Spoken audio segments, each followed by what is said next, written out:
ಒಬ್ಬ ಟ್ರೇಡರ್ ಆಗಿ ನಾವೊಂದು ಬೆಟರ್ ಟ್ರೇಡಿಂಗ್ ಸಿಸ್ಟಮ್ನ ಹುಡುಕಾಟದಲ್ಲಿರ್ತೀವಿ. ಯಾವ ಟ್ರೇಡಿಂಗ್ ಸಿಸ್ಟಮ್ ಅಥವಾ ಯಾವ ಟ್ರೇಡಿಂಗ್ ಮೆಥಡ್ ನಮಗೆ ಬೆಟರ್ ರಿಟರ್ನನ್ನು ಕೊಡುತ್ತೆ, ಬೆಟರ್ ಪ್ರಾಫಿಟನ್ನು ಕೊಡುತ್ತೆ ಅನ್ನುವಂಥ ಒಂದು ಹುಡುಕಾಟದಲ್ಲಿರ್ತೀವಿ. ಬಟ್ ಮೋಸ್ಟ್ಲಿ ಈ ಪ್ರೋಸೆಸಲ್ಲಿ ನಾವು ಹೆಚ್ಚಾಗಿ ಫೇಲ್ ಆಗ್ತೀವಿ. ಆದರೆ ನಾವು ಆಲ್ರೆಡಿ ಒಂದಷ್ಟು ಸಿಸ್ಟಮ್ಗಳನ್ನು ಯೂಸ್ ಮಾಡಿರ್ತೀವಿ. ಆ ಸಿಸ್ಟಮ್ಗಳು ಒಂದಷ್ಟು ಬೆಟರ್ ಸಿಸ್ಟಮ್ಗಳೇ ಆಗಿರುತ್ತೆ. ಬಟ್ ನಾವು ಯೂಸ್ ಮಾಡುವಾಗ ಅದು ನಮಗೆ ಲಾಸನ್ನು ಕೊಡುತ್ತೆ. ಹಾಗಾದರೆ ಯಾಕೆ ನಾವು ಯೂಸ್ ಮಾಡುವಂಥ ಟ್ರೇಡಿಂಗ್ ಸಿಸ್ಟಮ್ ನಮಗೆ ಲಾಸನ್ನು ಕೊಡುತ್ತೆ ಅಥವಾ ನಮ್ಮ ಟ್ರೇಡಿಂಗ್ ಸಿಸ್ಟಮ್ ಯಾಕೆ ಫೇಲ್ ಆಗುತ್ತೆ ಅನ್ನುವಂಥ ಕ್ವಶನ್ಗೆ ಆನ್ಸರನ್ನು ಹುಡುಕುವಂಥ ಪ್ರಯತ್ನವನ್ನು ಈ ವಿಡಿಯೋದಲ್ಲಿ ಮಾಡೋಣ. Hello and welcome to the channel. ನಾನು ರಶ್ಮಿತ್. ನೀವೇನಾದರೂ ನಮ್ಮ ಚಾನಲ್ಗೆ ಹೊಸಬರಾಗಿದ್ದರೆ ನಮ್ಮ ಚಾನಲ್ನ ಸಬ್ಸ್ಕ್ರೈಬ್ ಮಾಡ್ಕೊಳ್ಳಿ.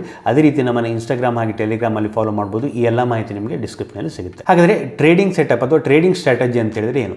ಟ್ರೇಡಿಂಗ್ ಸೆಟಪ್ ಅಥವಾ ಟ್ರೇಡಿಂಗ್ ಸ್ಟ್ರಾಟಜಿ ಅಂತ ಹೇಳಿದ್ರೆ ಒಂದು ಡಿಫೈನ್ಡ್ ರೂಲ್ಸ್. ನಾವು ಟ್ರೇಡ್ಗೆ ಎಂಟರ್ ಆಗಲಿಕ್ಕೆ ಬೇಕಾಗುವಂಥ ಒಂದು ಸೆಟ್ ಆಫ್ ರೂಲ್ಸ್ ಆಗುತ್ತೆ. ನಾವು ಯಾವಾಗ ಟ್ರೇಡ್ಗೆ ಎಂಟರ್ ಆಗಬೇಕು, ನಾವು ಟ್ರೇಡ್ಗೆ ಎಂಟರ್ ಆದರೆ ನಮ್ಮ ಟಾರ್ಗೆಟ್ ಎಷ್ಟು, ಸ್ಟಾಪ್ ಲಾಸ್ ಎಷ್ಟು, ಅದೇ ರೀತಿ ನಮ್ಮ ರಿಸ್ಕ್ ಮ್ಯಾನೇಜ್ಮೆಂಟ್ಗೆ ಅನುಗುಣವಾಗಿ ಪೊಸಿಷನ್ ಸೈಜಿಂಗನ್ನು ಯಾವ ರೀತಿ ಮಾಡಬೇಕು ಅನ್ನೋಂಥ ಒಂದು ರೂಲ್ಸನ್ನು ನಾವು ಮಾಡಿಟ್ಕೊಳ್ತೀವಿ.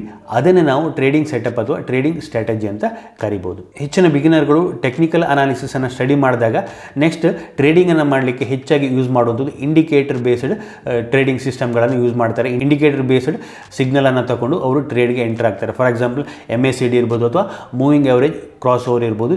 ಈ ರೀತಿ ಇಂಡಿಕೇಟರ್ಗಳನ್ನು ಯೂಸ್ ಮಾಡಿಕೊಂಡು ಟ್ರೇಡ್ಗೆ ಎಂಟರ್ ಆಗ್ತಾರೆ. ಈ ಇಂಡಿಕೇಟರ್ಗಳನ್ನು ಯೂಸ್ ಮಾಡಿಕೊಂಡು ಆ್ಯಕ್ಚುಯಲ್ ಟ್ರೇಡ್ಗೆ ಹೋದಾಗ ಅವರು ಆ್ಯಕ್ಚುಯಲ್ ಟ್ರೇಡಿಂಗಲ್ಲಿ ಲಾಸನ್ನು ಮಾಡ್ಕೊಳ್ತಾರೆ. ಅವ್ರು ಏನು ಥಿಂಕ್ ಮಾಡ್ತಾರೆ, ಈ ಇಂಡಿಕೇಟರ್ಗಳು ವರ್ಕ್ ಆಗಲ್ಲ ಅಂತ, ರಿಯಲ್ ಲೈಫಲ್ಲಿ ವರ್ಕ್ ಆಗಲ್ಲ ಅಂತ ಥಿಂಕ್ ಮಾಡ್ತಾರೆ. ಬಟ್ ಸ್ಟ್ಯಾಂಡರ್ಡ್ ಟೆಕ್ನಿಕಲ್ ಅನಾಲಿಸಿಸಲ್ಲಿ ಇರುವಂಥ ಒಂದಷ್ಟು ಮೆಥಡ್ಗಳು ಒಂದಷ್ಟು ಇಂಪಾರ್ಟೆನ್ಸನ್ನು ಹೊಂದಿದೆ. ಸುಮ್ಮನೆ ಆ ಮೆಥಡ್ಗಳು ಟೆಕ್ನಿಕಲ್ ಅನಾಲಿಸಿಸ್ ಬುಕ್ಕಲ್ಲಿ ಅಥವಾ ಸ್ಟ್ಯಾಂಡರ್ಡ್ ಟೆಕ್ನಿಕಲ್ ಅನಾಲಿಸಿಸ್ ಬುಕ್ಕಲ್ಲಿ ಅದನ್ನು ಎಕ್ಸ್ಪ್ಲೈನ್ ಮಾಡಿಲ್ಲ ಅಥವಾ ಸ್ಟ್ಯಾಂಡರ್ಡ್ ಟೆಕ್ನಿಕಲ್ ಅನಾಲಿಸಿಸಲ್ಲಿ ಆ ಮೆಥಡ್ಗಳು ಬಂದಿಲ್ಲ. ಕೆಲವು ಮೆಥಡ್ಗಳು ಜಾಸ್ತಿ ಅಕ್ಯುರೇಸಿಯನ್ನು ಹೊಂದಿರ್ಬೋದು ಅಥವಾ ಕೆಲವು ಮೆಥಡ್ಗಳು ಒಂದಷ್ಟು ಕಡಿಮೆ ಅಕ್ಯುರೇಸಿಯನ್ನು ಹೊಂದಿರ್ಬೋದು. ಅದೇ ರೀತಿ ಒಂದಷ್ಟು ಟೈಮ್ ಆದಾಗ ಆ ಮೆಥಡ್ಗಳಲ್ಲಿ ಆ ಮೆಥಡ್ಗಳ ಪರ್ಫಾರ್ಮೆನ್ಸ್ ಸ್ವಲ್ಪ ಡಿಫ್ರೆಂಟ್ ಆಗಿರ್ಬೋದು. ಬಟ್ ಆ ಮೆಥಡ್ಗಳೆಲ್ಲವೂ ವರ್ಕ್ ಆಗಲ್ಲ ಅಂತಲ್ಲ, ಆ ಮೆಥಡ್ಗಳಿಗೆ ಒಂದಷ್ಟು ಇಂಪಾರ್ಟೆನ್ಸ್ ಇದೆ. ಹಾಗಾದರೆ ನಾವು ಯೂಸ್ ಮಾಡಿದಾಗ ಆ ಮೆಥಡ್ಗಳು ಯಾಕೆ ಫೇಲ್ ಆಗುತ್ತೆ? ಸೊ ನಾವು ಯೂಸ್ ಮಾಡಿದಾಗ ಫೇಲ್ ಆಗಲಿಕ್ಕೆ ಇರುವಂಥ ಒಂದು ರೀಸನ್ ನಾವು ಅದನ್ನು ಯೂಸ್ ಮಾಡುವಂಥ ರೀತಿ. ಸೊ ನಾನು ಆಗಲೇ ಹೇಳಿದಾಗೆ ಮೂವಿಂಗ್ ಎವರೇಜ್ ಕ್ರಾಸ್ ಓವರ್ನ ಎಕ್ಸಾಂಪಲನ್ನು ಕೊಟ್ಟೆ. ಸಿಂಪಲ್ಲಾಗಿ ಒಂದು ಮೂವಿಂಗ್ ಎವರೇಜ್ ಕ್ರಾಸ್ ಓವರ್ ಸಿಸ್ಟಮನ್ನು ನೋಡಿದ್ರೆ, ಸೊ ನಾವು 20 ಪೀರಿಯಡ್ EMA ಅದೇ ರೀತಿ 50 ಪೀರಿಯಡ್ EMAಯನ್ನು ತಗೊಳ್ಳೋಣ. ಈ EMA ಕ್ರಾಸ್ ಆದಾಗ ನಾವು ಬೈ ಮತ್ತು ಸೆಲ್ ಸಿಗ್ನಲನ್ನು ಜನರೇಟ್ ಮಾಡೋದಾದರೆ, ಫಾರ್ ಎಕ್ಸಾಂಪಲ್ ನಾವೊಂದು 15 ಮಿನಿಟ್ ಟೈಮ್ ಪೀರಿಯಡನ್ನು ಇಟ್ಕೊಳ್ಳೋಣ. ಹಾಗೆ 20 ಪೀರಿಯಡ್ EMA ಹಾಗೆ 50 ಪೀರಿಯಡ್ EMAನ ಇಟ್ಕೊಳ್ಳೋಣ. 20 ಪೀರಿಯಡ್ EMA 50 ಪೀರಿಯಡ್ EMAನ ಡೌನ್ ಸೈಡಿಂದ ಹೈಯರ್ ಸೈಡ್ ಕ್ರಾಸ್ ಮಾಡಿದಾಗ ನಮಗೆ ಪಾಸಿಟಿವ್ ಸಿಗ್ನಲ್ ಜನರೇಟ್ ಆಗುತ್ತೆ, ಅಂದರೆ ಬೈ ಸಿಗ್ನಲ್ ಜನರೇಟ್ ಆಗುತ್ತೆ. ಅದೇ ರೀತಿ 20 ಪೀರಿಯಡ್ EMA ಹೈಯರ್ ಸೈಡಿಂದ ಬಂದು 50 ಪೀರಿಯಡ್ EMAನ ಡೌನ್ ಸೈಡ್ ಕ್ರಾಸ್ ಮಾಡಿದಾಗ ನಮಗೆ ಸೆಲ್ ಸಿಗ್ನಲ್ ಜನರೇಟ್ ಆಗುತ್ತೆ. ಸೊ ಈ ಸಿಸ್ಟಮನ್ನು ಹೇಳಿದಾಗ ನೀವೇನು ಥಿಂಕ್ ಮಾಡ್ಬೋದು, ಈ ಸಿಸ್ಟಮ್ ವರ್ಕ್ ಆಗಲ್ಲ ಅಂತ ಹೇಳ್ತೀರಾ. ಯಾಕಂತೇಳಿದ್ರೆ ಈ ಸಿಸ್ಟಮನ್ನು ಮೇ ಬಿ ನೀವು ಯೂಸ್ ಮಾಡಿರ್ಬೋದು, ಒಂದಷ್ಟು ಲಾಸನ್ನು ಮಾಡ್ಕೊಂಡಿರ್ಬೋದು.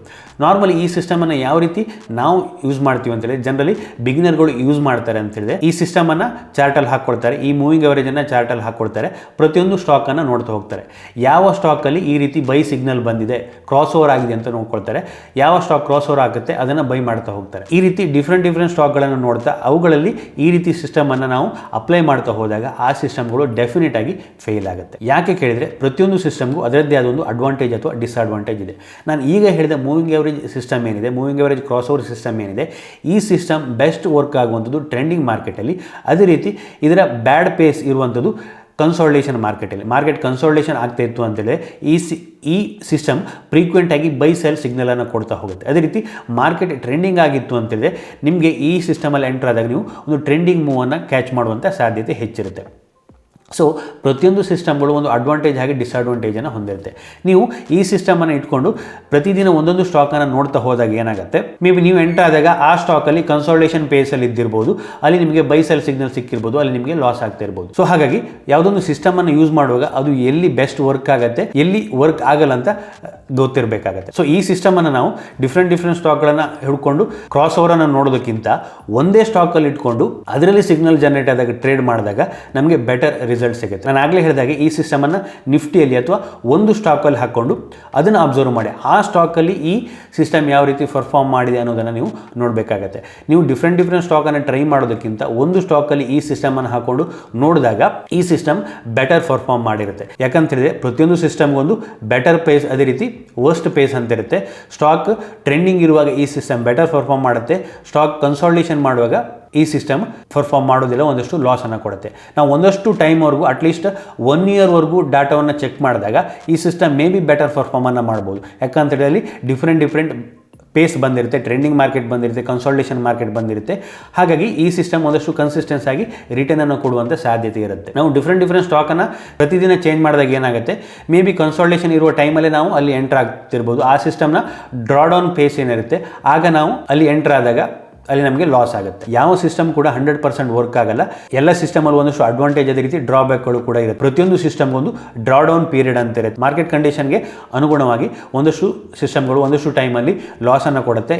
100% ಆಫ್ ದಿ ಟೈಮ್ ಪ್ರತಿಯೊಂದು ಸಿಸ್ಟಮು ಪ್ರಾಫಿಟನ್ನು ಕೊಡಲಿಕ್ಕೆ ಸಾಧ್ಯ ಇಲ್ಲ. ಸೊ ಹಾಗಾಗಿ ನಾವು ಒಂದು ಸೆಟಪ್ಪನ್ನು ಪ್ರತಿದಿನ ಡಿಫ್ರೆಂಟ್ ಸ್ಟಾಕ್ಗೆ ಅಪ್ಲೈ ಮಾಡೋದಕ್ಕಿಂತ ಆ ಒಂದು ಸೆಟಪ್ಪನ್ನು ಒಂದು ಸ್ಟಾಕ್ಗೆ ಅಪ್ಲೈ ಮಾಡ್ತಾ ಹೋದಾಗ ಅವುಗಳಲ್ಲಿ ಒಂದಷ್ಟು ಬ್ಯಾಕ್ ಟೆಸ್ಟ್ ಮಾಡಿ ಅವುಗಳ ಒಂದಷ್ಟು ಡಾಟಾವನ್ನು ಸ್ಟಡಿ ಮಾಡಿದಾಗ ನಮಗೆ ಬೆಟರ್ ರಿಟರ್ನ್ ಸಿಗುತ್ತೆ. ಹಾಗಂತ ತಕ್ಷಣ ಇವತ್ತು ನೀವು ಮೂವಿಂಗ್ ಅವರೇಜ್ ಕ್ರಾಸ್ ಓವರ್ ಸಿಸ್ಟಮನ್ನು ಯೂಸ್ ಮಾಡಿ ಅಂತ ಹೇಳ್ತಿಲ್ಲ. ಒಂದಷ್ಟು ಬ್ಯಾಕ್ ಟೆಸ್ಟ್ ಮಾಡಿ ಡಿಫ್ರೆಂಟ್ ಟೈಮ್ ಫ್ರೇಮನ್ನು ಚೆಕ್ ಮಾಡಿ. ಯಾವ ಟೈಮ್ ಫ್ರೇಮಲ್ಲಿ ಬೆಟರ್ ವರ್ಕ್ ಆಗುತ್ತೆ, ಯಾವ ಟೈಮ್ ಫ್ರೇಮಲ್ಲಿ ಬೆಟರ್ ವರ್ಕ್ ಆಗಲ್ಲ, ಅದೇ ರೀತಿ ಯಾವ ಮೂವಿಂಗ್ ಅವರೇಜ್ನ ಕಾಂಬಿನೇಷನ್ ಬೆಟರ್ ವರ್ಕ್ ಆಗುತ್ತೆ ಅನ್ನೋದನ್ನು ಚೆಕ್ ಮಾಡ್ಕೊಳ್ಬೋದು, ಸ್ಟಡಿ ಮಾಡ್ಕೊಳ್ಬೋದು. ಒಂದಷ್ಟು ಬ್ಯಾಕ್ ಟೆಸ್ಟ್ ಮಾಡಬೇಕಾಗತ್ತೆ, ಚಾರ್ಟ್ನ ಪ್ರೀವಿಯಸ್ ಡಾಟಾವನ್ನು ಅಬ್ಸರ್ವ್ ಮಾಡಬೇಕಾಗತ್ತೆ. ಸೊ ಇನ್ನೊಂದು ಏನಾಗುತ್ತೆ ಅಂತ ಹೇಳಿದ್ರೆ, ನಾವು ಒಂದು ಸ್ಟಾಕ್ಗೆ ಸ್ಟಿಕ್ ಆಗಿರ್ತೀವಿ, ಒಂದು ಸ್ಟಾಕಲ್ಲೇ ಆ ಮೆಥಡನ್ನು ಟ್ರೈ ಮಾಡ್ತಾ ಇರ್ತೀವಿ. ಬಟ್ ನಾವೇನು ಮಾಡ್ತೀವಿ, ಯಾವ ಟೈಮಲ್ಲಿ ಸ್ಟಾಕ್ ಕನ್ಸಾಲ್ಟೇಷನ್ ಆಗ್ತಾ ಇರುತ್ತೆ ಆಗ ಈ ಸಿಸ್ಟಮ್ ಫ್ರೀಕ್ವೆಂಟಾಗಿ ಬೈ ಸೆಲ್ ಸಿಗ್ನಲನ್ನು ಕೊಡುತ್ತೆ. ಆಗ ನಾವೇನು ಮಾಡ್ತೀವಿ, ಇದು ಫ್ರೀಕ್ವೆಂಟಾಗಿ ಬೈ ಸೆಲ್ ಸಿಗ್ನಲನ್ನು ಕೊಡ್ತಾ ಇದೆ, ಲಾಸನ್ನು ಕೊಡ್ತಾ ಇದೆ ಅಂತ ಆ ಸಿಸ್ಟಮನ್ನು ಎಕ್ಸಿಟ್ ಮಾಡ್ತೀವಿ. ಸೊ ಒಂದು 4 ದಿನ ಟ್ರೇಡ್ ಮಾಡಿ ಅಥವಾ 4 ದಿನ ಟೆಸ್ಟ್ ಮಾಡಿ ಒಂದು ಸಿಸ್ಟಮನ್ನು ನಾವು ಇದು ಸರಿ ಇದೆ ಅಥವಾ ಸರಿ ಇಲ್ಲ ಅಂತ ಹೇಳಲಿಕ್ಕಾಗಲ್ಲ. ನಾವು ಒಂದಷ್ಟು ದಿನದ ಡಾಟಾವನ್ನು ಅಟ್ಲೀಸ್ಟ್ 1 ಇಯರ್ ಡಾಟಾವನ್ನು ಸ್ಟಡಿ ಮಾಡಬೇಕಾಗುತ್ತೆ, ಅದರಲ್ಲಿ ಚೆಕ್ ಮಾಡಬೇಕಾಗತ್ತೆ. ಈ ಸಿಸ್ಟಮ್ ಕನ್ಸಾಲ್ಟೇಷನ್ ಮಾರ್ಕೆಟಲ್ಲಿ ಇರುವಾಗ ಲಾಸನ್ನು ಕೊಡ್ತಾ ಇದ್ರೆ ಎಷ್ಟು ಲಾಸನ್ನು ಕೊಡ್ತಾ ಇದೆ, ಅದೇ ರೀತಿ ಟ್ರೆಂಡಿಂಗ್ ಮಾರ್ಕೆಟಲ್ಲಿ ಪ್ರಾಫಿಟನ್ನು ಕೊಡ್ತಾ ಇದೆ ಅಂತ ಹೇಳಿದ್ರೆ ಎಷ್ಟು ಪ್ರಾಫಿಟನ್ನು ಕೊಡ್ತಾ ಇದೆ ಅನ್ನೋದನ್ನು ನೋಡಬೇಕಾಗುತ್ತೆ. ಯಾವುದೇ ಸಿಸ್ಟಮ್ ಆಗಿರಲಿ ಅದನ್ನು ನಾವು 4 ದಿನ ಯೂಸ್ ಮಾಡಿ ಇದು ಸರಿ ಇಲ್ಲ ಅಥವಾ ಸರಿ ಇದೆ ಅಂತ ಹೇಳಲಿಕ್ಕಾಗೋದಿಲ್ಲ. ಒಂದಷ್ಟು ಟೈಮ್ವರೆಗೂ ಒಂದು ಬ್ಯಾಕ್ ಟೆಸ್ಟ್ ಮಾಡಬೇಕಾಗುತ್ತೆ. ಡಿಫ್ರೆಂಟ್ ಮಾರ್ಕೆಟ್ ಪೇಸಲ್ಲಿ ಇದನ್ನು ಬ್ಯಾಕ್ ಟೆಸ್ಟ್ ಮಾಡಬೇಕಾಗುತ್ತೆ. ನೆಕ್ಸ್ಟ್ ಆ್ಯಕ್ಚುಲ್ ಆಗಿ ನಾವು ಅದನ್ನು ಟ್ರೇಡ್ ಮಾಡಿ ನೋಡಬೇಕಾಗುತ್ತೆ ಒಂದಷ್ಟು ಟೈಮ್ವರೆಗೂ. ಆಗ ಮಾತ್ರ ಆ ಸಿಸ್ಟಮ್ನ ವ್ಯಾಲಿಡಿಟಿಯನ್ನು ನಾವು ಹೇಳ್ಬೋದು, ಆ ಸಿಸ್ಟಮ್ ವರ್ಕ್ ಆಗುತ್ತೆ ಇಲ್ವ ಅಂತ ಹೇಳ್ಬೋದು. ಅದೇ ರೀತಿ ಚಾರ್ಟ್ ಪ್ಯಾಟರ್ನ್ಗಳ ಕೇಸಲ್ಲಿ ಅಷ್ಟೇ ನಾವೇನು ಮಾಡ್ತೀವಿ, ಒಂದು 4-5 ಚಾರ್ಟ್ ಪ್ಯಾಟರ್ನ್ಗಳನ್ನು ಪಿಕ್ ಮಾಡ್ತೀವಿ, ಅದನ್ನು ಪ್ರತಿದಿನ ಡಿಫ್ರೆಂಟ್ ಸ್ಟಾಕ್ಗಳ ಮೇಲೆ ಅಪ್ಲೈ ಮಾಡ್ತಾ ಹೋಗ್ತೀವಿ. ಎಸ್ಪೆಷಲಿ ನಾವು ಇಂಟ್ರಾಡೇಗೆ ಲೋವರ್ ಟೈಮ್ ಫ್ರೇಮಲ್ಲಿ ಈ ರೀತಿ ಬೇರೆ ಡಿಫ್ರೆಂಟ್ ಸ್ಟಾಕ್ಗಳ ಮೇಲೆ ಅಪ್ಲೈ ಮಾಡ್ತಾ ಹೋದಾಗ ಅಲ್ಲಿ ಏನಾಗುತ್ತೆ, ರ್ಯಾಂಡಮ್ನೆಸ್ ಕ್ರಿಯೇಟ್ ಆಗುತ್ತೆ. ಎಲ್ಲ ಪ್ಯಾಟರ್ನ್ಗಳು ಎಲ್ಲ ದಿನ ವರ್ಕ್ ಆಗಲೇಬೇಕು ಅಂತಿಲ್ಲ.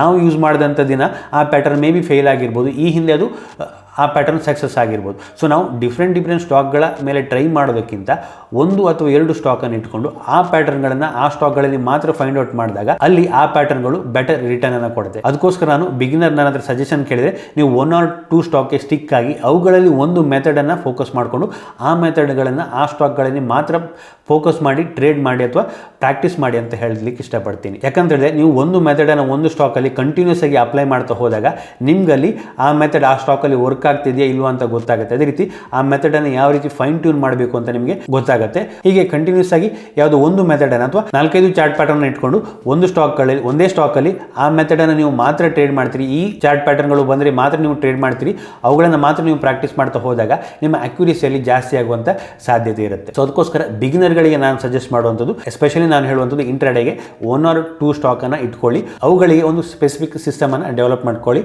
ನಾನು ಆಗಲೇ ಹೇಳಿದಾಗೆ ಚಾರ್ಟ್ ಪ್ಯಾಟರ್ನ್ ಇರ್ಬೋದು, ಇಂಡಿಕೇಟರ್ ಬೇಸ್ ಇರ್ಬೋದು, ಅವುಗಳನ್ನು ಕಂಟಿನ್ಯೂಸ್ ಆಗಿ ಅಬ್ಸರ್ವ್ ಮಾಡ್ತಾ ಹೋಗಿ, ಪ್ರಾಕ್ಟೀಸ್ ಮಾಡ್ತಾ ಹೋಗಿ. ಆಗ ಅಲ್ಲಿ ನಿಮಗೆ ಆ ಸಿಸ್ಟಮಲ್ಲಿ ಏನು ಚೇಂಜಸ್ ಮಾಡಬೇಕು, ಈ ಸಿಸ್ಟಮ್ ಯಾವ ರೀತಿ ವರ್ಕ್ ಆಗುತ್ತೆ, ಯಾವ ಟೈಮಲ್ಲಿ ಬೆಟರ್ ವರ್ಕ್ ಆಗುತ್ತೆ ಅನ್ನೋದು ಗೊತ್ತಾಗ್ತಾ ಹೋಗುತ್ತೆ. ಸೊ ಯಾವುದೇ ಸಿಸ್ಟಮ್ ಆಗಲಿ 100% ವರ್ಕ್ ಆಗೋದಿಲ್ಲ. ಪ್ರತಿಯೊಂದು ಸಿಸ್ಟಮ್ಗೊಂದು ಬೆಸ್ಟ್ ಪೇಸ್ ಅದೇ ರೀತಿ ವರ್ಸ್ಟ್ ಪೇಸ್ ಅಂತ ಇರುತ್ತೆ. ನಾವು ಹೆಚ್ಚಾಗಿ ಆ ಸಿಸ್ಟಮ್ನ ವರ್ಸ್ಟ್ ಪೇಸಲ್ಲಿ ಅದನ್ನು ಕ್ವಿಟ್ ಮಾಡಿಕೊಂಡು ಆ ಸಿಸ್ಟಮ್ ಸರಿ ಇಲ್ಲ ಅಂತ ಹೇಳ್ತೀವಿ. ಸೊ ನಾವು ಒಂದಷ್ಟು ದಿನದ ಡಾಟಾವನ್ನು ಸ್ಟಡಿ ಮಾಡಬೇಕಾಗುತ್ತೆ, ಒಂದಷ್ಟು ದಿನ ಅದರಲ್ಲಿ ರಿಯಲ್ ಟ್ರೇಡನ್ನು ತಗೊಂಡು ಸ್ಮಾಲ್ ಅಮೌಂಟಿಂದ ರಿಯಲ್ ಟ್ರೇಡನ್ನು ತಗೊಂಡು ನೋಡಬೇಕಾಗುತ್ತೆ, ಆ ಸಿಸ್ಟಮ್ ವರ್ಕ್ ಆಗ್ತಿದೆಯಾ ಅನ್ನೋದನ್ನು ನೋಡೋದಕ್ಕೆ. ಸೊ ಇದಿಷ್ಟು ಈ ವಿಡಿಯೋದಲ್ಲಿ. ನಿಮಗೇನಾದರೂ ಈ ವಿಡಿಯೋ ಇಷ್ಟ ಆಯಿತು ಅಂದರೆ ಲೈಕ್ ಮಾಡಿ, ನಿಮ್ಮ ಸಜೆಷನ್ಸನ್ನು ಕಮೆಂಟ್ ಮಾಡಿ. ಇನ್ನು ಹೆಚ್ಚಿನ ವಿಡಿಯೋಗಳಿಗಾಗಿ ನಮ್ಮ ಯೂಟ್ಯೂಬ್ ಚಾನಲ್ ಸಬ್ಸ್ಕ್ರೈಬ್ ಮಾಡ್ಕೊಳ್ಳಿ. Thank you.